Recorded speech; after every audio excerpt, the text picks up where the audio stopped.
Indoor maps are great maps in concept, but god-awful nightmares when it comes to Dead by Daylight's regular run of play. Hello, I'm May, the Deathslinger main, and like anybody else who plays a killer with a ranged power, aside from maybe Pyramid Head, I have a lasting hatred for DBD's indoor maps. I classify an indoor map as a map that is almost entirely enclosed by one contiguous structure. Maps like RPD or Midwich, while they have outdoor locations, have most of their playing field inside the building.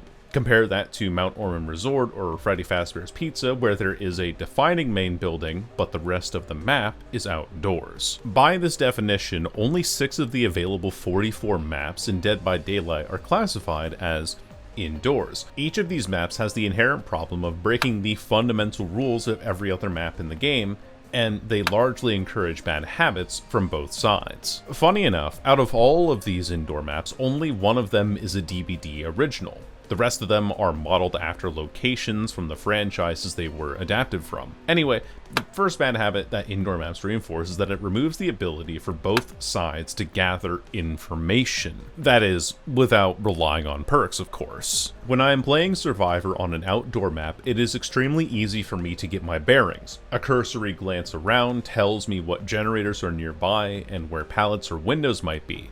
If I start hearing the killer's terror radius, I can glance around and confirm a plan of action. Whether that plan is successful or not does depend on a variety of factors, and my ability to prolong my life is where the skill of playing Survivor comes from. That skill is best measured by making correct reads and is similarly part of the skill required to play killer. For killer, I have to visually verify the location of various survivors. Sometimes it's as easy as physically spotting them, other times I'll see scratch marks or a crow fly up in the distance. It's also possible to spot moving pistons on generators from a distance away to determine if a generator is being worked on and if it requires my immediate attention. DBD is a game that is reliant on visual feedback and information gathering or withholding. For the examples that I listed earlier, you can probably understand how enclosed maps ruin this fundamental skill on both sides. Quite often, if I'm playing Survivor on an indoor map, I have a difficult time tracking the killer when I hear the terror radius. I can't see them, so at a certain point I have to assume that they are right around the corner,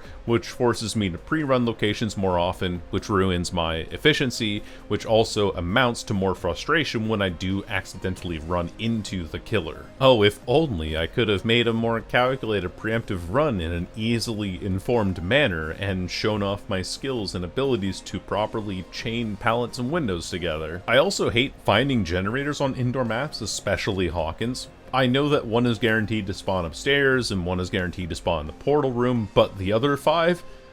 Yeah, good luck. The second one is definitely more of a skill issue on my part, but I really don't like how indoor maps encourage pre-running tiles in a way that has next to no repercussions. On RPD, if I'm at the generator that spawns at the top of the main room and I see the killer at the bottom of the stairs, I can easily run into this office, cut back through the hallway, take a left at the library, head down this hallway, make it to this window vault, and then down to this room with a guaranteed pallet and 3 separate window vaults, all before the killer can even touch me. If I'm playing on the outside gen and I see the killer approaching, I know that I have to pre-run because the pallet options outside aren't all that great, but thankfully I have this monster of a main building to play around. There's so much room for error and yet so little that the killer can do in the way of playing around tiles because there are no alternative pathways for them to take. They have to run along the same line that I am and hope that they catch me off guard. And a lot of the fun of DBD comes from taking chases with the killer and winning mind games against them, but because I can't gather information ahead of time, my only option is to run in extremely straight and safe lines. How enticing. Without the ability to gather information easily, the survivors and killers that thrive the best on these indoor maps are those that rely on stealth. Stealth is a viable strategy on the survivor side and a core component of some killer kits, but used far too much as a crutch for some. Some people might argue that stealth is the best strategy for a survivor, and I think it is in measured amounts. When I'm playing killer, if I don't have any indication that someone is in area, then I won't waste my time looking for them. The downside of that for the survivors is that a survivor that can't be found is also not taking pressure off of other survivors. When someone rides or dies by their stealth gameplay, it indirectly turns the game into a 3v1, and it's easier to turn the game into a 3v1 when you're on an indoor map, since there are so many places to hide. I also personally hold the opinion that stealth killers, while still a fun addition to the game, should not have to rely on rolling the map dice favorably in order to get the best use of their powers. Wraith is an exception to this because he kind of works on any map, but killers like Ghosty or the Pig have such relatively weak powers that are amplified by an indoor map to the point where their powers are over-reliant on rolling the maps that work for them best. Not only that, but there are also a handful of killers that are actively nerfed by indoor maps. Deathslinger, Huntress, and Trickster have a very rough time lining up their shots. Singularity loses his ability to surveil large areas. Pinhead can't land possessed chains easily before they collide with walls. Nurse loses tracks of survivors more easily. Oni and Billy can't drift reliably. Chucky gets ruined by windows and easy 90-degree angles, while Blight and Demo have a really hard time lining up their dashes. On some specific maps, like the RPD maps in Midwich, characters like the Plague, Xenomorph, Onryo, and Springtrap are especially screwed over by the spawn logic of the stationary components of their powers. I cannot tell you how many times that I've tried to go to a tunnel that I knew was near an active generator on Xenomorph just to find out that it's on the other side of a doorway that I have to go all the way back into the hall for on Midwich. Killers that are stronger on these maps tend to be those along the lines of like Ghostface, Myers, Trapper, and Pig because they are allowed to set up a zone of control that they can effectively camp out to the end of time while still deceiving the survivors. I'm not a big fan of this playstyle, personally speaking, and since these killers are generally all pretty low tier, they're likely to force this aspect of their power into unwinnable situations.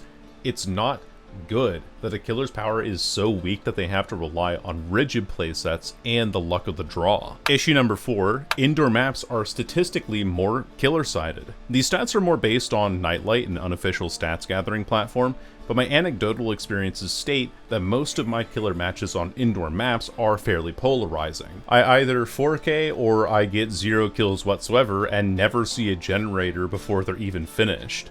My hypothesis is that this divide is caused by coordinated teams versus non-coordinated teams, and for that reason, it sucks for inexperienced solo queue survivors to navigate and properly receive a result on these maps.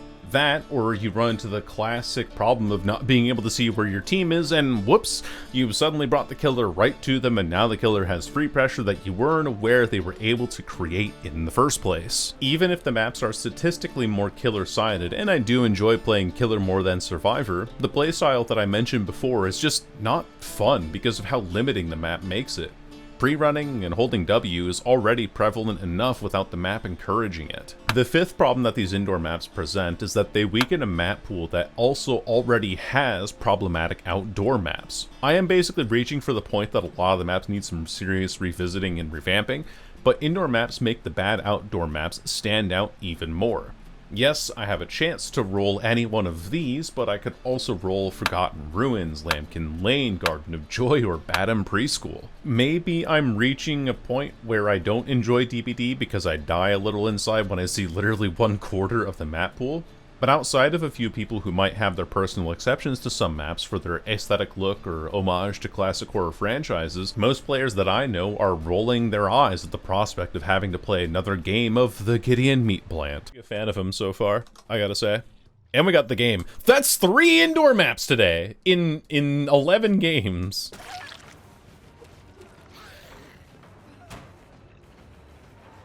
Vaults it 3 times. Can't go a 3rd.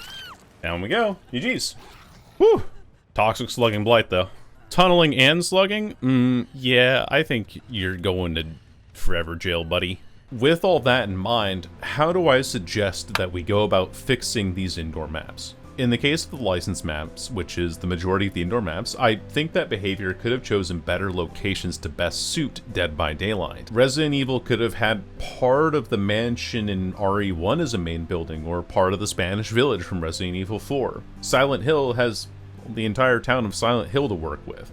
Stranger Things could have taken the upper floor of the secret laboratory as its map of choice. By going down this list though, I am effectively saying that all these maps should be removed and completely new ones should be made, and that's far too much development time to remove and redo components of several copyrighted materials that are several years old at this point, so let's instead talk about how I think indoor maps should be created from this point onwards. Realistically, I think the only slightly acceptable indoor map is the game, and that's because it kind of does two things that I wish more indoor maps did. It has a fairly open upstairs area, and it has a couple of loops that are common with other maps. This segment specifically is a standard TL tile, which can be run in a similar way to TL tiles on other maps. The relative openness allows both killer and survivor to retrieve information more easily than other indoor maps, and as a Deathslinger player, there are some fun shots that you can land. I'm going to turn this Felix inside out. Yep, that's right.